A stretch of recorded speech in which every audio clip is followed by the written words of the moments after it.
As if being a 90s rock star weren't enough, we sit down now with a woman who went from the rock star life to becoming America's #1 psychic. This segment is sponsored by PPR. Danielle, it is so nice to have you on the show, and I think you probably are one of the most fascinating guests we've had. You are a psychic and a medium and so much more. Tell me a little bit about what you're doing to communicate with people. Well, it really is a lot more mystical than it sounds. I mean, if we were to break this down, what we've got is an EMF sensitivity. It's an electromagnetic frequency sensitivity. And we love to call it wacky things like psychic ability or mediumship. But really, it's literally an aptitude. Like some people are great in math, some people are great with English. I happen to have an aptitude that's genetic, that's physical, that allows me to pick up certain frequencies, and I get the opportunity to translate those frequencies for individual clients, for corporate clients. I've had Fortune 500 folk come around and Hollywood folks looking for direction in film and TV. So pretty much everything we think about as scientific exploration can also be applied to the psychic aptitudes, because there's a lot there that works the same way as our cell phone works. Lots of EMF translation. So you are able to interpret these things and then share them with people like us who maybe don't have that aptitude. So tell me a little bit about what that process looks like.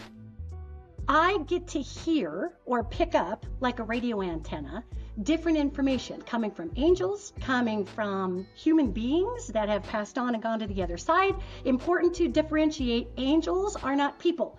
We don't die and become an angel, although It's a Wonderful Life is my favorite, and I love Clarence, but we don't become an angel. So I get to hear these messages from the other side as people come forward with questions, crossroads, concerns, things that really matter to them. You know, the universe is not just sitting around for our fun to be like, well, what do I want to know? Here, I'm your magic 8-ball. It doesn't quite work like that. I mean, we have to have a reason that we are petitioning divine knowledge, right? You don't call somebody on the phone and say, hi, and just sit there. I mean, you talk, right?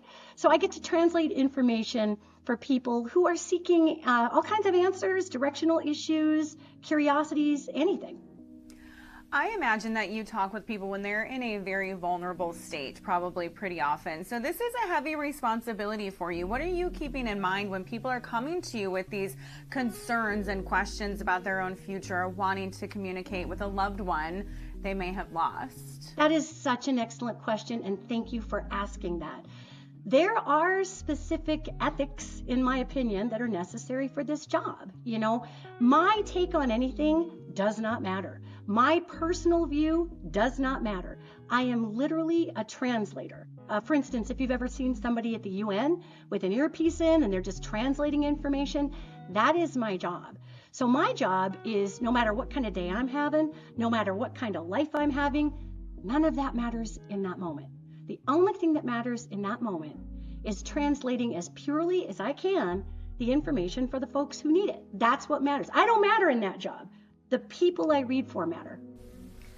And are you sharing this and how to do this skill with other people? I believe when I was looking through our notes preparing for our interview, there's even an academy that you launched to help educate people?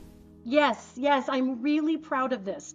So it's the Rocky Mountain Academy of Energetic Arts, and it's an online academy. I really want to put out there, for the sake of transparency, it's a non-accredited vocational school. I don't want folks thinking they can pop on and be like, right on, I'm going to knock off some English credits. I wish I could do that for you guys. Not a thing.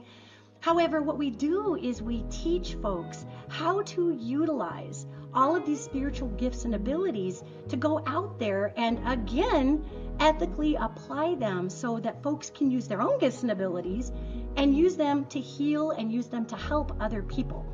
Wonderful. Thank you so much for your time today. Thank you very much for having me.